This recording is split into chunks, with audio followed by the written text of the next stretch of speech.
for 12 years, I've been running a production company. Awesome. And it's like B2B. We work with Fortune 10 brands. It's a multimillion-dollar business. Very proud of what I've built.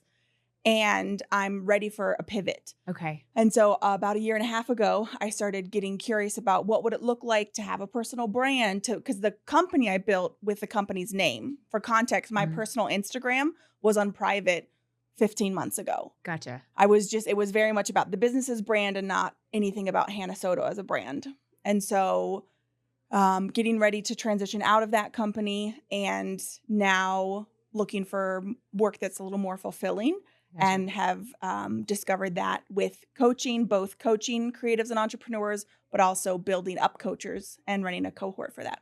Okay, awesome. Like, and this is so funny. Like in real time, y'all, like Hannah and I are getting to know each other. Like I didn't go and do a deep dive on you like I normally would for a podcast guest. And I don't know if you did the same with me or if you had any idea, but you know, our audience, we really speak to creators, people that are podcasters, YouTubers, are trying to figure out those systems, those processes for just creating with confidence and really staying consistent in whatever consistent means for them, right? Because it's different for every person.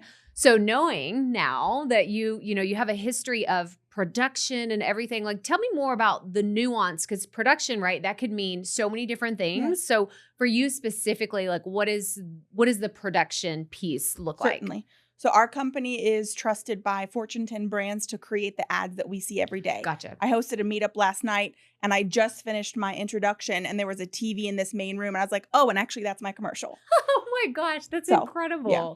That's incredible. It's fun. So for you, what's the draw to it? Do you like the creative piece? Do you like telling a story? Like what's the piece that is really kept you coming back to production? Certainly. So I originally started because I saw a gap in the way that people were treated as content was being created. Yeah.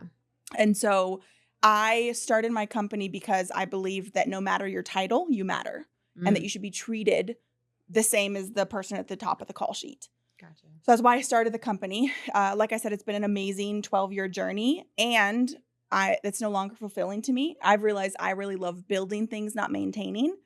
And so here at Craft and Commerce, I'm excited to build a community of creators, of people that are owning their personal brand, that are creating content and ideas and programs and community for like-minded individuals. That's awesome. Yeah. That's awesome.